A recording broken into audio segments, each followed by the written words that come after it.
Valentine's Day can feel like a lot of pressure. Fancy reservations, expensive gifts, big expectations. Nearly half of adults say Valentine's Day makes them feel stressed and pressure to show love in a perfect way. Americans are expected to spend $25 billion on Valentine's Day, including gifts, dining, flowers, candy, and cards. So after 38 Valentines together, this year we wanted something different. So we decided to take all the pressure off us and put it onto ChatGPT. We asked AI to plan our entire Valentine date from start to finish.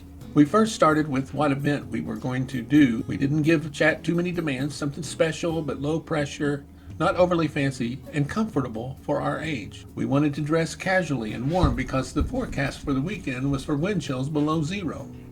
Chat gave us multiple options, but its first suggestion was a candlelight concert. You know those ads we always see on Facebook and Instagram? We had actually been to a Christmas candlelight concert 2 years ago, and it was magical.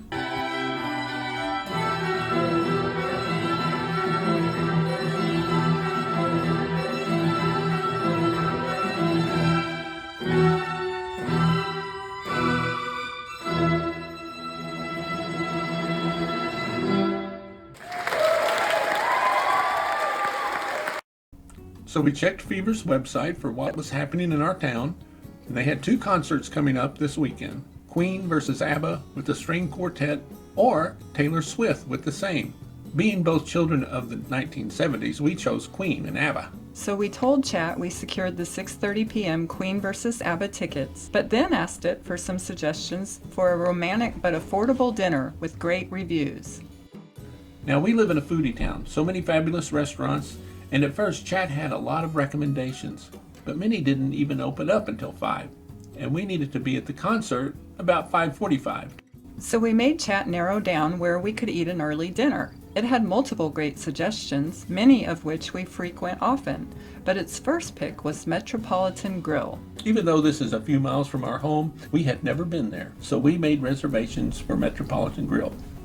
Next, we had ChatGPT plan our outfits, something we probably could have done on our own, but we thought it would be fun for our Valentine date. It gave me 3 options: skirts, trousers, and option 3, elevated jeans.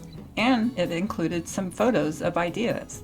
So I gave it my picture and the picture that I felt was most like me, and I told Chat I had received a cream turtleneck sweater for Christmas that I hadn't worn yet, and would rather have that than the gray sweater. And it delivered a render so I could see what I thought about it. Now I had to work a little with ChatGPT on this. At first it gave me 3 hands, so I could continue to hold my cell phone and a purse. But I just told it to correct that, and it did right away. So then we moved on to you. It knew I had picked elevated jeans, so it gave you elevated casual, with some photos to choose from. I asked it to render you in the second photo, but it looked perfect for you. Now I had everything for my outfit except black boots, so I ordered a pair online. And I also didn't have a purse like that. And I had the jeans and boots, but I didn't have the burgundy sweater. So I headed to Goodwill to see if I could find some things. And right off I found 2 burgundy men's sweaters in your size for you to choose from. And I hadn't even made it to the purse section, and this one purse was sitting as a display by itself, and it was perfect. So date night arrived and we got all dressed up. Here was the rendering of you by ChatGPT, and this is how you actually turned out. That's pretty darn close, and you looked handsome. And you looked amazing, exactly like its rendering, except you went with curly hair. So we headed out for our date. Now ChatGPT had also given us some spontaneous Valentine ideas to go along with our concert and dinner. It suggested going to Five Below or Target and picking a gift for each other under $10 in under 10 minutes. So we took Chat up on it, and our first stop was Five Below. It had lots of Valentine stuff, and we split up to find our gifts, although we did keep spying on each other. I found a crossword puzzle book because I know you love those. And I also found your favorite candy bar, which is always hard to find in a lot of places, but it was here. And I got you a spin pop, and I knew you wanted one, and I also got you one of your favorite candy bars. You did good. And I walked by the dog section, and they had the perfect Valentine for Gracie, squeaker included. and we stayed under $10 each, although with Gracie's toy added in, we spent about $25. Next, we headed to Metropolitan Grill for an early dinner.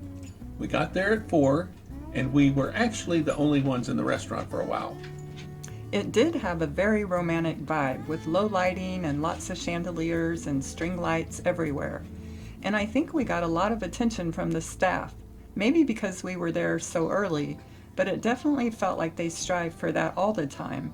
And it honestly felt like a private dinner. We had an amazing waiter who explained all the dishes on the menu and was just very personable. Chat had told us what reviews said about what to eat, and it recommended the flash fried spinach. It was delicious. I had the steak that the waiter recommended, and it was cooked to perfection. I had the chicken parmesan, but it was really good.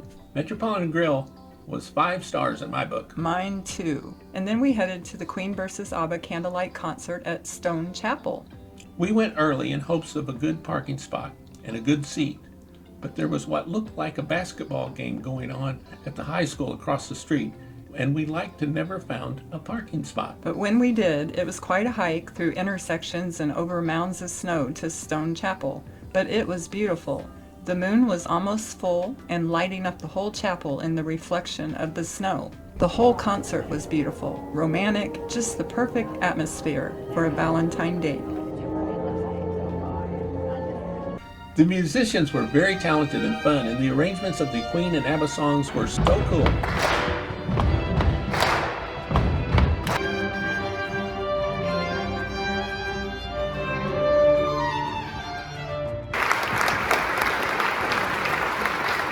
When we walked out, it was snowing and so unbelievably cold. We had 2 more suggestions from ChatGPT to top off our date night. One was to go to the bookstore and pick out something there for each other, and the other was to stop for a nightcap or coffee. So we combined them into one at Barnes & Noble and the Starbucks inside. And honestly, it was the perfect way to end the night. Bookstores are about your favorite place in the world, so I kept losing you, but I caught you in the magazines reading the latest baseball digest instead of looking for a gift for me. Guilty. So when you moved along, that was the gift I got for you, since I knew you loved to collect them. And I know you love doing a good puzzle, so that is what I got you. We checked out and then we grabbed coffee from Starbucks inside the bookstore and sat there opening our gifts together. It was cozy, quiet, and just really us. Letting AI plan the night took the pressure off, and I would have to give ChatGPT an A+ for its picks. Actually, it's pretty helpful in thinking of things that you might have forgotten about, like candlelight concerts, places you may have never been, like the Metropolitan Grill. And its spontaneous ideas were fun too. We don't usually spend a lot of money on each other on Valentine's, but this felt doable and special. Gracie waited patiently by the door, looking out the window for us to return from our date. But she got her Valentine. The squeaker toy was always a hit, Valentines or not. Thanks for spending time with us.